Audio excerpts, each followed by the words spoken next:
Good morning. As we celebrate Earth Day this week, I'm going to share a little bit with you about one of my favorite creations of God, the honeybee. Now, most of us have heard about some aspect of the importance of bees on the earth, but not all bees are alike. In fact, there are over 20,000 bee species, and over 4,000 of them are native to the United States. Stories we've heard with more frequency over the last few years are referring specifically to the honeybee. Honeybees are critical to our world for several reasons, but the most prominent is for their role as a pollinator. Honeybees are responsible for pollinating almost 90 different food crops in the US alone. With spring's arrival, many of us are anxiously awaiting strawberry season, which wouldn't happen without the honeybees. Sweaty, sticky children enjoying watermelon in the summer wouldn't happen without honeybees. And the pumpkin pies we bake and serve at Christmas for our Meals on Wheels recipients couldn't happen without honeybees. But our reliance on the honeybee goes just beyond fruits and vegetables. They pollinate crops like clover and alfalfa that cattle feed on, meaning that our meat and our dairy products rely on honeybees as well. I could go on and on about the other ways our ecosystem depends on the bees, but the bottom line is that our honeybees are severely threatened.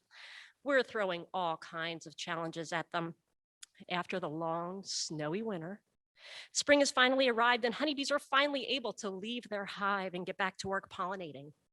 And one of the earliest spring sources of pollen are dandelions. Yet so many of us are quick to grab the Roundup and head out to the yard and spray in the hopes of achieving the perfect green grass. We fertilize and apply growth hormones in the hopes of improving on God's already perfect plants.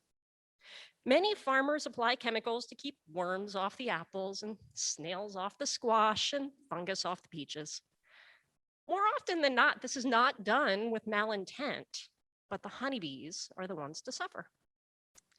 Bees attempting to collect pollen from the flowers of these plants quickly ingest the chemicals. Many die on the spot, but those that don't carry those chemicals back to the hive with them, and the whole hive suffers. Beyond pesticides and insecticides, bees are also struggling with climate change, where spring flowers are blooming earlier in the season, drastically reducing the bees' chance to feed on the pollen. And our expansion of monoculture farming, which is planting one crop over a really large area, means loss of vegetation variety for bees. Think of it as a human trying to live only on oranges. We need more variety of vitamins and minerals to sustain our bodies, and the same is the case for the bees. With honeybees fighting off so many different environmental threats, their immune systems are weakened and diseases are taking over. Honeybees are plagued by several different types of mites, which are tiny creatures that attach to the bees, spread disease, and eventually destroy the colony. Fortunately, awareness has grown, and hopefully more and more beekeepers will step up and do what they can to help save the honeybees. I wish I could say that my journey to becoming a beekeeper was for a noble cause such as this.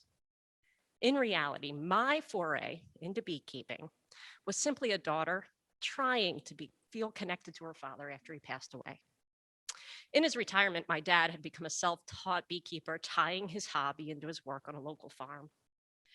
Sadly, during this time, I was busy building my career and raising two small kids. So I never put in the time to stop and share in this hobby with him or to even learn it from him. It'll always be one of the biggest regrets of my life. After his passing, taking up beekeeping became a way for his legacy to live on in my life. But not just my life, but that of my family as well. McKenna and Kellen and Connor have all become beekeepers in their own right, and we've embarked on this journey together. When Pastor LaFelma asked me if I see a connection between beekeeping and my faith, my first response was, well, I spent a lot of time praying that I don't get stung. But when I really stopped to think about the question, I realized there are several parallels between beekeeping and our faith. The first is community. Honeybees are highly social organisms. They have to live in a community. They literally cannot survive alone.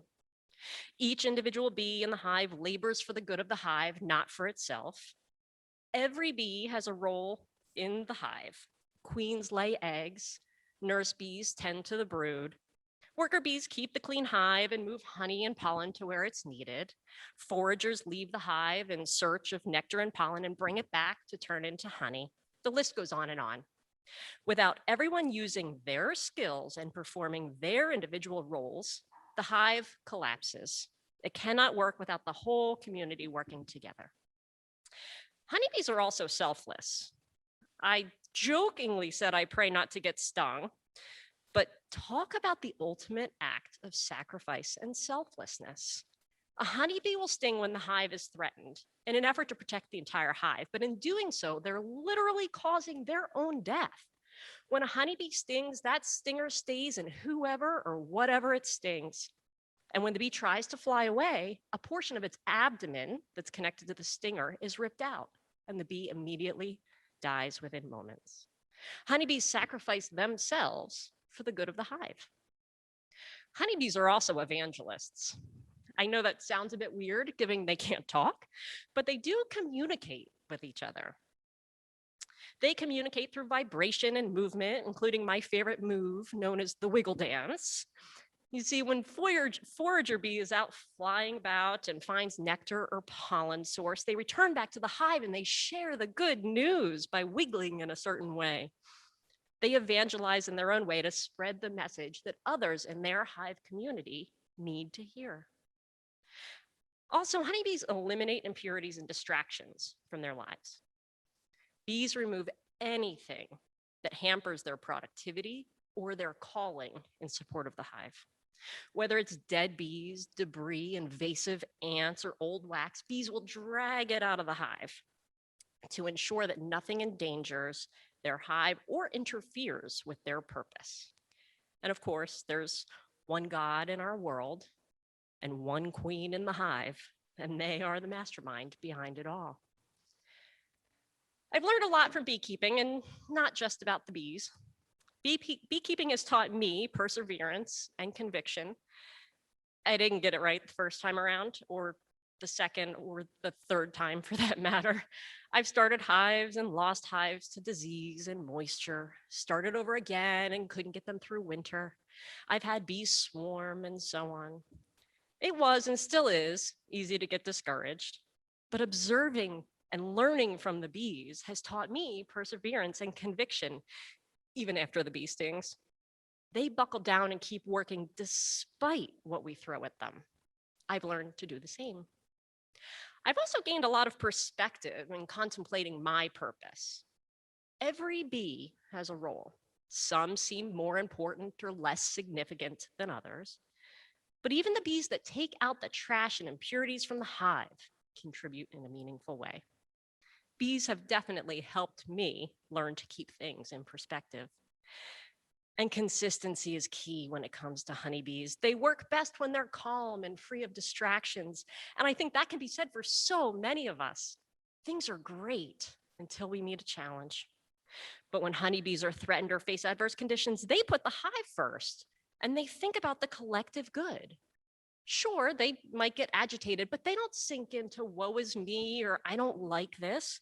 Instead, they take swift action to address the issue, whether it's killing the intruder or swarming to a new home, and they get right back to business, getting their job done. Their calm, consistent approach to their existence really resonates with me. And finally, I've learned that talking to the bees can feel a lot like talking to God. You don't always know for sure that they've heard you, but it sure feels like it in your soul. I appreciate the opportunity to talk with you today about the earth, the bees, and my passion for beekeeping. Honeybees are one of God's most amazing creatures, in my opinion. We rely on them so much, and we have so many things that we can learn from them. So my takeaway is this: we need to be good to our earth, do good for our hive community, feel good in our works, and see the good in our world. I believe that God is asking us to be like the bees. Thank you.